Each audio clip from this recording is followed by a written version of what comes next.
بسم اللہ الرحمن الرحیم۔ السلام علیکم ورحمۃ اللہ وبرکاتہ۔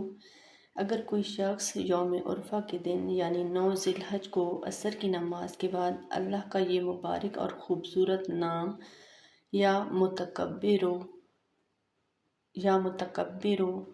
اگر کوئی شخص 311 مرتبہ اس کو مکمل پڑھ لے گا، اول آخر درود پاک کے ساتھ، یعنی کہ نہ 311 سے زیادہ بڑھے اور نہ 311 سے کم ہو، مکمل 311 مرتبہ پڑھ لے گا، تو وہ بندہ جس نیت کے ساتھ اس نام کو پڑھے گا، اللہ تبارک و تعالی اس میں یعنی کہ جو وہ جس مقصد کے لیے پڑھے گا اس میں کامیابی نصیب کرے گا۔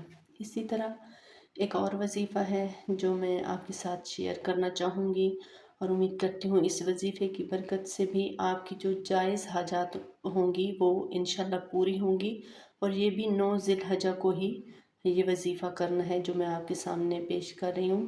حضرت سعید بن مصعب رضی اللہ تعالیٰ عنہ فرماتے ہیں کہ جو بندہ اس دن یعنی 9 ذی الحج کو 2 رکعت نفل اس طرح پڑھے کہ پہلی رکعت میں سورہ فاتحہ کے بعد 11 مرتبہ سورہ اخلاص پڑھ لے، اور دوسری رکعت میں سورہ فاتحہ کے بعد 3 مرتبہ سورہ کوثر پڑھی، اور باقی نماز ادا کر کے اپنا مقصد یعنی کہ جو اس کی حاجت تھی وہ اللہ کی بارگاہ میں پیش کرے گا، تو اللہ رب العزت اس کو فوراً قبول کر لیں گے۔ اور اگر آپ کو میری ویڈیو پسند آئے تو پلیز لائک اور کامنٹ کریں، اور سبسکرائب کرنا بالکل بھی نہ بھولیں، اور ان دونوں وظائف کو اپنے دوستوں کے ساتھ شیئر کیجیے، اپنے فیملی ممبرز کے ساتھ اس کو شیئر کیجیے تاکہ سب کا بھلا ہو سکے۔ انشاءاللہ جلد ملاقات ہوگی ایک نئے ٹاپک کے ساتھ۔ دعاؤں میں یاد رکھیے گا۔